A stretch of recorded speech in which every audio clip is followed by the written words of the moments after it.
Nakabalik na si Jacob sa kondo. Nakahiga siya sa kama nang biglang nagring ang phone. Number lang. Baka si Micaela. Hello, sino to? Si Mika to. Sige, papayag ako pero ibang kabayaran. May tao akong pababantayan sa'yo.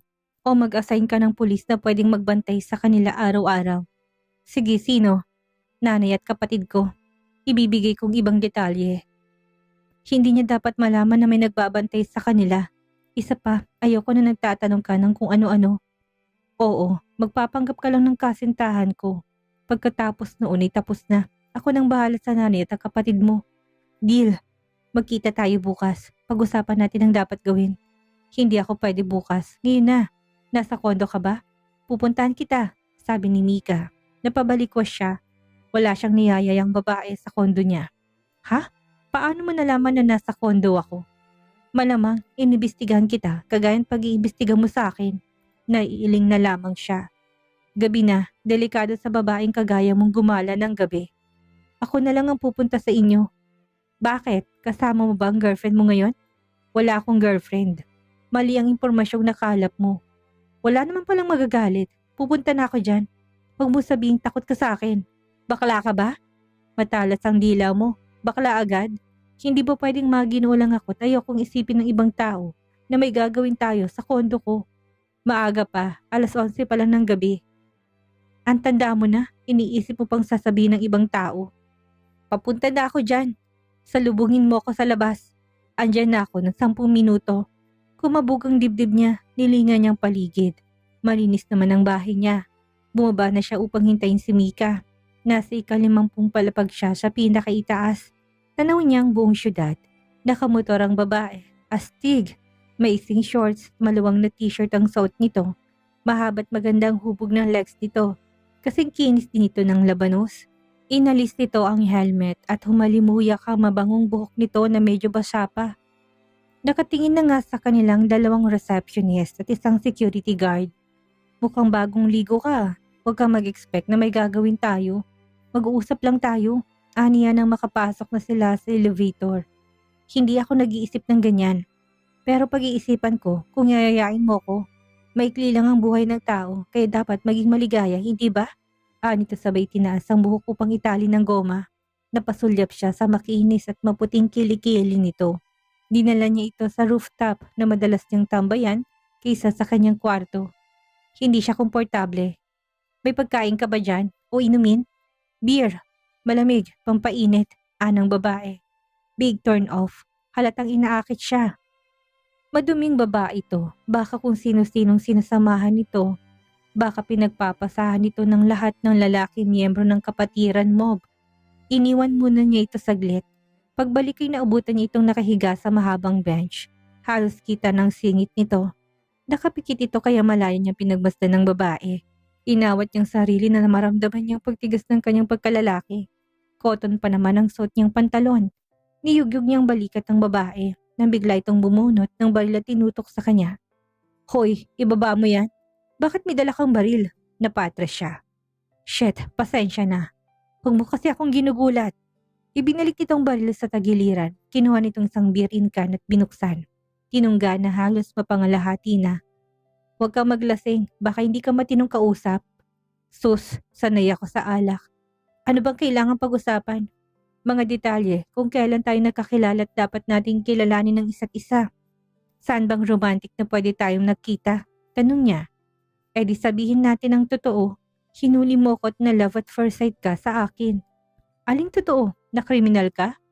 Aayawan ka ng pamilya ko kapag nalamang miyembro ka ng sindikato. Iibahin natin ang pagkatao mo.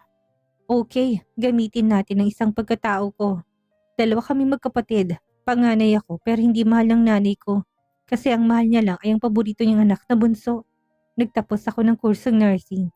Kunwari nurse ako para hindi ka naman mapahiya. May bakas na hinanakit sa tinig ng babae na hindi niya pinansin. Ayusin mo pananamit mo. Konserbatibong pamilya ko.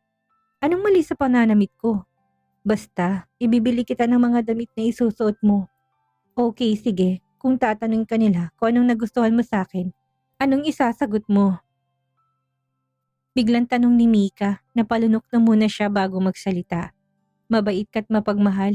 Gusto mo bang subukan kung paano ako magmahal? Lumapit ang babae sa kanya at hinimas ang kanyang hita. Ang lakas na tuwa ni Mika nang mamulang kanyang muka. Mukhang matagal ka ng bakante, kaya simpleng haplos ng babae tinitigasan ka na. Nitong nakatingin sa nakabukol niyang harapan.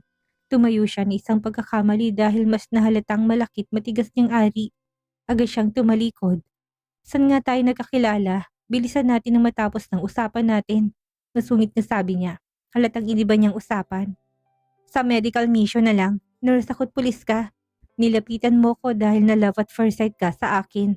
Naligaw ka ng isang buwan. Masyadong may isang buwan. 3 buwan kitang niligawan kunwari. Bahala ka. Tapos mag-picture tayo para may maipakita ka sa kanila na pictures natin. Just in case na hingan ka nila. Bumalik siya sa upuan at kinuha ang cellphone upang kumuha ng selfie nila. Dumikit si Mika sa kanya at ngumiti ng ubod tamis. Ilang shots pa tinaboy niya na ito. Okay na, susunduin kita sa bahay niyo sa Sunday. Aniya. Hindi na, ako na lang pupunta dito. Nga pala, mangako ka na babantayan mong nanay at ang kapatid ko araw-araw. Sa loob ng 6 na buwan kapalit ng pagpapanggap kong girlfriend mo. Makakaasa ka, basta ayusin mong pagpapanggap mong girlfriend ko. Sige na, umuwi ka na. Sure ka, wala ka nang gustong gawin? Malanding sabi nito. Anong gagawin natin? Hindi ubar ang pang-aakit mo sa akin. Inuulit ko lang, hindi kita type. Ni Jacob na tinignan na may disgusto si Mika. Sa dami ng lalaki na kakasalamuhan niya araw-araw, ay sanay na sanay siyang makisama at makipagbiruan sa mga to. Pero iba si Jacob, alam niyang magino ito. Agad niyang sinaway ang sarili sa kalandiang naisip. Wala siyang balak na mag-asawa at magkaanak. Ayaw niyang ipamanang buhay na meron siya sa magiging anak niya. Iwan mo muna ako dito. Tatambay muna ako. Ang ganda ng lugar. Umalis ng lalaki at muli siyang nilingon bago tuluyang nagtungo sa elevator. Linggo, dumating sa saktong oras ng usapan si Jacob. Ford Ranger Raptor ang dala nitong sasakyan. Nakahanda ka na ba? Tanong nito pagpasok niya sa loob ng sasakyan. Pinanganak akong handa. Hetong isusot mong mga damit, may binigay nitong malaking paper bag. Ano ba to? Mga pangmanang? Aniya ng binuklat ng mga damit na pawang mahabang dress. Isuot mo na yan at huwag ka na magreklamo. 5 ng oras ang biyahe natin kung walang traffic. Pinandar na nito ang sasakyan. Kumuha siya ng isang mahabang dress at takmang maghuhubad sa tabi ni Kian.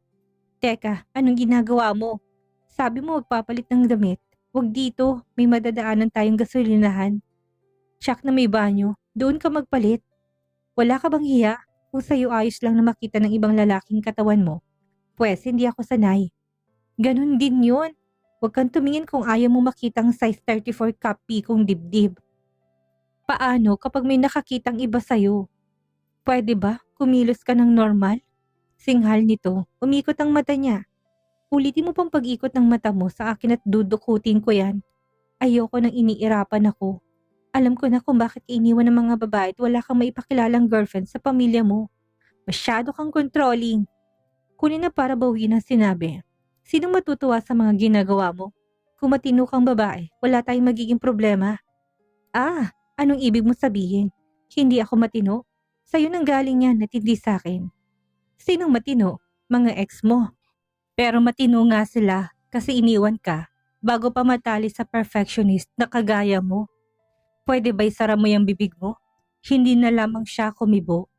Kailangan niyang magawa ng maayos ang pagpapanggap na nobya nito nang makakuha siya ng tagabantay ng kanyang ina at kapatid.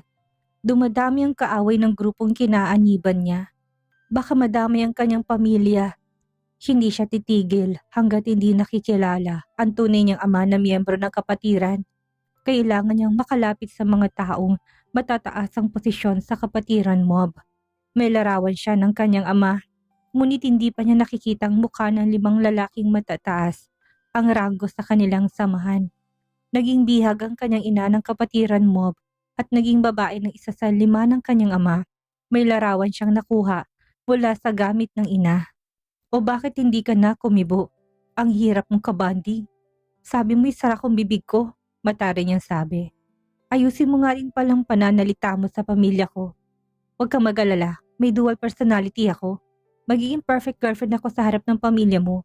Basta tiyakin mo lang ang kaligtasan ng nanay at ng kapatid ko. Bakit ba ayaw mong kumala sa grupo ng hindi ka nag-aalala para sa pamilya mo? Once na nasa loob ka na ng samahan, ay kamatayan na lamang ang maaring maging paraan para makakalas ka sa grupo o kung may tao man mula sa loob na magpoprotekta sa'yo. Hindi pa ako ganap na miyembro. Nasa pagsasanay pa lamang ako. Ayun pala, hindi pa huli ang lahat. Maaari ka pang umalis. Hindi ka ba natatakot? Ubos ng takot ko sa katawan. Handa ako mamatay anumang oras. Bata ka pa. Habang maaga ay tumiwalag ka na. Kung makikipagtulungan ka sa mga pulis ay maaari kang mamuhay ng tahimik kapag nakulong silang lahat.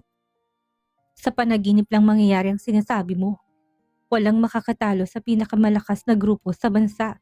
Wala rin akong balak umalis sa kapatiran mob. May gusto akong mangyari. Anong dahilan? Bakit ka umanib sa kanila? Mahabang katahimikan ang namagitan sa kanilang dalawa. Hindi na siya kumibo. Nga pala, daanan natin si Pamela bago tayo magpunta sa bahay namin. Close siya ng pamilya ko. Mainam na humingi ka ng tips sa kanya. Sino naman si Pamela?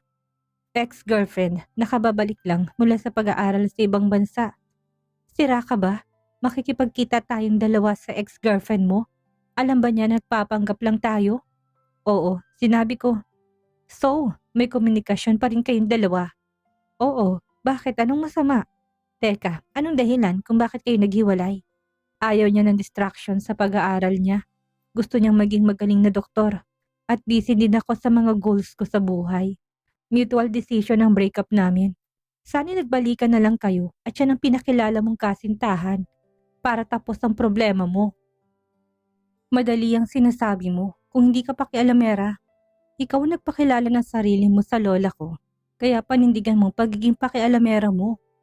Pero malay mo, tadhanang may kagustuhan na magkatagpo ang landas natin. Hinampas niya sa brasong binata. Nananaginip ka ng gising. Si Pamela ang pakakasalan ko kapag handa na kaming pareho. Siya ang ideal mother para sa mga anak ko. Hindi na siya kumibo. Hindi rin naman siya interesado sa pulis. Magiging sagabal pa to sa mga plano niya. Bumaba sila sa isang malaking bahay na tila rest house. Sinalubong siya ng isang babaeng maganda at mahinhin kumilos. Kahit hindi niya natanungin si Jacob, alam niyang ito si Pamela. Nakamahabang dress ito na halos kagaya ng pinasuot ni Jacob sa kanya. Yumakap si Pamela sa binata. Kumastang mga to ay tila magkasintahan pa rin. Umasim ng bahagyang mukha niya. Pilit niyang inaalis ang asim dahil wala siyang karapatan. At saan naman nagmulang konting inis sa kanyang dibdib. Pinakilala silang dalawa ni Jacob. Ngumiti siya ng matamis upang batiin ng babae. Gumanti ito ng yakap at beso sa kanya.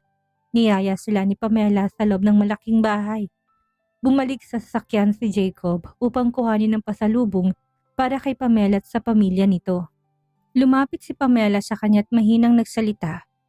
Ikaw babae ka. Lumagay ka sa ayos at huwag mong kalilimutang nagpapanggap ka lang na girlfriend. Huwag mong lalandiin si Jacob. Nagpanting ang tenga niya sa nadinig. Paano ko sabihin ko sa'yo hindi kami nagpapanggap lang? Totoo, ang relasyon namin, sabi niya. Kung nakamamatay lang ang tingin ay bumulagta na siya sa titig ng babae. Sinungaling ka. Ang sabi ni Jacob ay nagpapanggap lang kayo dahil ipinakilala mong sarili mo na girlfriend niya. Paano kung si Jacob ang nagsinungaling sa'yo? May relasyon kami. Lihim siyang napangiti nang makitang naiinis ang babae. So mahal pa nga nito si Jacob. Pagseselosin niya ito para magkabalikan ng dalawa at may isip na isang malaking katangahan ang pakawalan pang isa't isa. Hindi man siya masaya, at least may mga taong maligaya sa piling ng mga taong mahal nila. Hindi totoo yan. Well, bakit hindi mo tingnan ang cellphone niya? May ilang pictures kami. Sa kami nangyari na din sa amin. Nang madaming beses na. He's so good in bed. Nakakahinayang na pinakawalan mo siya. Nalalaki ang mga mata ni Pamela at napaawang ang bibig. Nagsisisi siya sa mga sinasabi. Sumobra yatang paggawa niya ng kwento. Dumating si Jacob at inabot ang mga fresh fruits kay Pamela. Nanatili nakatitig lang ito sa binata. Patingin ng phone mo, binigay naman ni Jacob ang cellphone. Alam ni Pamela ang password. Natutup nitong bibig na makitang pictures nilang dalawa. Biglang tumulong luha sa mga mata ng dalaga. Nanilisik ang mga mata ni Jacob na sumulyap sa kanya. Lagot, tila gusto nitong pilipitin ang leg niya. Tumakbo sa loob ng bahay si Pamela at humabol si Jacob. Para siyang nanonood ng palabas sa pelikula, pero hindi siyang bida kundi ang kontrabida. Hindi niya naman sinasadya. Ilang minuto lang ay bumalik na sa labas si Jacob. Mukhang hindi to kinausap ni Pamela. Hinila siya ng binata pasakay sa sasakyan. Alam mo, sa lahat ng taong nakilala ko, ikaw ang pinakabwisit sa lahat. Anong pumasok sa mapurol mong kukote para sabihin kay Pamela na totoo ang relasyon natin, ha? Hindi ko sinasadya. Gusto ko lang malaman kung mahal ka pa rin niya. Nagpapalusot ka pa. Ang sabihin mo, ayaw mo may nakikitang taong masaya. Ang gusto mo, lahat ng tao, miserableng kagaya mo. Ang dami mo namang sinabi. Tara, bumalik tayo sa loob. Kakausapin ko siya at sasabihin kong totoo. Kilala ko si Pamela. Kapag ayaw niya makipag-usap, hindi siya mapipilit. Hayaan na muna natin siya. At mas may dapat tayong unahin. Babalikan na lang natin siya. Ano pang sinabi mo sa kanya? Singhal nito, natigilan siya. Sabi ko may nangyari sa atin. Mahina niyang sabi. Napapikit ang binata at nasuntok nitong manibela sa gigil sa kanya. Sorry na. Hindi ko naman alam na aabot sa ganun, pero kung mahal ka niya talaga, bakit basta-basta siyang maniniwala sa sinabi ko? Natahimik ang binata. Hindi kaya may iba na siya at hinihintay niya lang na mauna kang makahanap ng iba para ang guilt ay nasa iyo. Kasi kahit hindi na kayo, mananatili kayo nakatali sa pangakong babalikan yung isa't isa. Alam mo, ang galing mo maglaro ng mind games. Ang guluhin ng peace of mind ng ibang tao. Palibasa walang katahimikan ng buhay mo. Kaya ka siguro hindi paborito ng nanay mo. Puro sakit ng ulo at sama ng loob ang ibinibigay mo. Nawalan siya ng kibo. Sapul at tagos sa puso ang sinabi ni Jacob. Marahil ay wala nga siyang kwentang anak kaya hindi siya mahal ng nanay niya. Ilang oras na silang nasa biyahe ay puro talahib at sakahan ang nadadaanan nila. Malayo pa ba tayo sa inyo? Inip niyang tanong. Nandito na tayo, wala pa lang sa gate ng mismong bahay. Teka, sa inyo lahat ng lupain na natatanaw ko? Oo, lahat ng abot ng tanaw mo ay pag-aari ng pamilya Cabral. Wow ha, mayaman ka pala. Nilabas niya ang ulo sa sasakyan. Nakarating na sila sa Cabral Farm. Nakita niya sa karatolang pangalan. Madaming mga punong namumunga. Oh, edi mas lalo mo ako nga akitin. Hindi lang ako gwapo, bilyonaryo pa. Napatitig siya sa binata. Kahit hindi ito mayaman, ay tsak na magugustuhan niya to. Oo, naghahanap ako ng mag-aahon sa akin sa kahirapan. Kung nauna lang kitang nakilala, magiging magsasaka na lang ako kaysa mag-training para matanggap sa kapatiran mob. Well, hindi pa huli ang lahat. Natawa na lamang siya, isa lang ang layunin niya, ang makitang kanyang ama at makatanggap ng pagmamahal mula dito. Ayaw din niya magkaroon ng sariling pamilya. Mas okay na mag-isa siya sa buhay. Kapag tinanggap siya ng kanyang ama, ay pagsisilbihan niya ito. Ayusin mong pananalita at ang kilos mo. Nandito na tayo, bilin ni Jacob sa kanya. Tumango siya bilang pagsang-ayon. Napakadali para sa kanyang magpanggap na ibang tao. Dahil siguro ayaw niya sa totoong sarili niya. Sinalubong sila ng mga naka-uniform na tauhan ng mga Cabral. Nakangiti ng todong isang gwapong matandang lalaki. Nakahawig ni Jacob at si Lola Mila na nakaupo sa wheelchair. Pinakilala siya ni Jacob sa mga ito. Mukhang mabait naman ang pamilya ng binata. Pero sana ay may mag-alok sa kanya ng ilang milyon kapalit ng paglayo niya kay Jacob kagaya sa mga palabas sa telebisyon. Natawa siya sa naiisip. Gumagana na naman ang kanyang napakalawak na imahinasyon. Nasaan po si Ligaya? Lumabas sila ni Carlo, anang ama. Tumango ang binata. Magarbong hapagkainan, parang fiesta, ang dami ng handa pero 4 lang naman silang kakain. Magiliw siyang kinakausap ni Daddy William at Lola Mila. Kailan ang kasal ninyo? Sana wag nang patagalin pa, sabi ni Lola Mila. Nasamit si Jacob. Lola, ang dapat itanong ay kung kailan kayo magpapa-opera ngayong nakilala nyo na si Mika. Bakit pa ninyo patatagalin ang relasyon ninyo? Magpakasal na kayo kaagad. Doon din naman patungo yun. Gusto ko itong si Micaela para sa'yo. Bigyan nyo na ako kaagad ng apo sa tuhod. Lola, pag-usapan po natin yan pagkatapos ng operasyon ninyo. Huwag po kayong ma-stress at kailangan handa ang katawan at kalooban nyo bago ang surgery. Sa ibang bansa ako magpapa-opera pero hindi ako aalis hanggat hindi nasasaksiyan ang pag-iisang dibdib ninyo. Para ko sakaling hindi na ako makabalik ng buhay, ay nakita ko man lang ang kasal ninyo. Tila naluluhang matanda, Inubo ito ng matindi. Agad siyang lumapit at hinaplos ang likod ng matanda. Napansin niyang dugo sa panyong pantakip nito sa bibig. Kailangan ito ng agarang operasyon. Agad siyang nakaramdam ng habag sa matanda. Yes, Lola Mila, magpapakasal po kami kaagad. Jacob, ayusin mo ng dokumento para may kasal na kayo. Kahit na bukas din, determinadong sabi niya. Nakita niyang pagtagis ng bagang ni Jacob, kumuyom din ang palad nito. Teka, bakit parang siya pang masama sa pagtulong niya? Nakipagkwentuhan pa siya kay Lola Mila. Napakadami nitong kwento tungkol kay Jacob. May guilt siyang naramdaman sa pagsisinungaling niya dito. Naalala talaga niyang kanyang lola na matagal nang pumanaw. Namatay ito sa pagliligtas sa kanya. Iniharang nitong sarili na muntik na siyang mabundol na rumaragasang van. 9 na taong gulang pa lamang siya noon at nakatakas ang pumatay sa kanyang lola. Nakangiti siya pagpasok sa kwarto nila ni Jacob.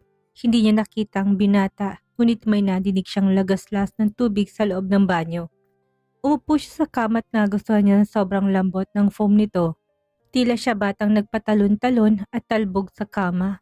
Huli na mapansin niyang nasarapan niya si Jacob. Nakatapis to ng tuwalya at tila nag-aapoy ang mga mata nitong nakatingin sa kanya. Napahinto siya sa pagtalon at napatitig sa katawan nitong tila nililok. Saktong muscles nito. Malapad ang balikat, umbok ang biceps at may 6 na pandesal. Hinago niya ng tingin ang kabuuan nito hanggang mapadako siya sa umbok ng pagkalalaki ng binata. Bakat at halatang malaki. Stop staring at me. Parang gusto mo na akong kainin. Angil nito. Alam mo, marunong lang ako mag-appreciate ng work of art. Pasalamat ka tinitignan kita. Hanggang tingin ka lang. No physical contact. Ayoko sa babaeng kagaya mo. Kumirot ang dibdib niya pero hindi na ininda ang panlalait ni Jacob. Kumiga siya sa kama. Hindi ganito kalambot ang kama sa bahay namin. Kaya na-excite ako. Pag-iiba niya sa usapan. Huwag kang sumaya. Sa sofa ka matutulog. Ayaw kitang katabi. Umalis ka din. Hindi na siya nagsalita at naupo sa sofa na malambot din. Hindi lang nagpapanggap bilang girlfriend kung mangyayari. Kailangan nating magpakasal at mukhang napakasaya mo na nakabingwit ka ng mag-aahon sa'yo sa hirap. Hindi siya dapat magpahalatang kinabahan siya sa tono ng pagsasalita nito. Wala siyang interes sa yaman o perang hindi sa kanya. Alam mo, bakit mukhang ikaw ang galit? Simple lang naman, magpakasal tayo tapos kapag naoperahan na si Lola Mila at maayos ng lagay niya ay maghiwalay na tayo. Kung sa bibig ng ibang babae nang galing yan, baka maniwala pa ako. Pero hindi sa isang tusong kagaya mo. Huwag mo kong paikutin, Micaela. Alam kong nasilaw ka sa yaman ng pamilya ko. Sinong hindi nasisilaw sa pera, Aber? Kapag magpapakasal tayo, ibang usapan na yan. Lumabas din ang tunay mong kulay. Teka, bukod sa pagbabantay mo sa nanay at kapatid ko, manghihingi na din ako ng bayad. Mayaman ka pala't isa pa, magsasayang ako ng oras kasama ka. Akala ko ilang araw lang. Gagawa ko ng kasunduan at pagpirmahan tayo para walang problema. 1 milyon, paunang bayad. Makukuha mong 2 milyon kapag natapos ang 3 buwan. Sige, push para kay Lola Mila. Ito lang ang paraan para matulungan siya. Kaya ituloy na natin. Para sa matanda o para sa pera? Tayo lang dalawang nandito. Hindi mo kailangan magpanggap na concern ka sa pamilya ko. Lumabas si Jacob at bumalik na may dala ng papel. Binaba niyang kasulatan sa mesa. 2 kopya ng kasunduan. So tatagal ang kasunduan ng 3 buwan. O hanggang matapos ang operasyon at makarecover si Lola Mila. Oo, at sa loob ng panahon na yun, kailangan nating kumbinsihin ng pamilya ko na tunay ang relasyon natin. Walang aatras. Walang sablay. Magaling kang magsinungaling kaya madali lang para sa'yo to. Tumango siya at kinuha ang ballpen. Walang pag-atubiling pumirma sa linya sa ibaba ng dokumento. Hey, hindi mo muna binasa. 3 milyon ang bayad mo. 1 milyon pa unang bayad at 2 pang kapag natapos ang 3 buwan. Ilang naman ang mahalaga. Basahin mo yan. Marami akong ayaw na hindi mo dapat gawin. Ngumuso siya at pumirma na. Kahit na ano pang ipagawa mo sa ngalan ng 3 milyon, go ako doon. Sunod na pumirma si Jacob, saglit na katahimikan. Nagtagpo ang kanilang mga mata, parehong may bahid ng kaba at pagdududa. Simula ngayon, we are a loving couple in public. May boyfriend na ako kahit peke. Wala bang kiss dyan? Pilyang sabi niya. Sa edad na 24, hindi pa siya nakakaranas ng halik. Nagkaroon siya ng puppy love noong high school pero hanggang hawak lang ng kamay. May kumislap na ideya sa isip niya. Wala naman siyang planong mag-asawa at bumuo ng pamilya. Pero ayaw niyang mamatay ng berhen. Lumapit siya sa binata at humawak sa dibdib nito. Tigilan mo pang aakis sa akin. Hindi kita papatulan. Never. Not in this lifetime. Ani Jacob na sinandal siya sa pader. Nalanghap niyang mabangong hininga nito. Walang makakadaang hangin sa pagitan nilang dalawa. Ramdam niyang init ng katawan ng binata. Hindi mo ko tay, pero bakit panay ang lihim mong sulyap sa katawan ko? Bakit hindi mo ko tikman? Malanding sabi niya. Kahit pa tila may nag-uunahang daga sa kanyang dibdib.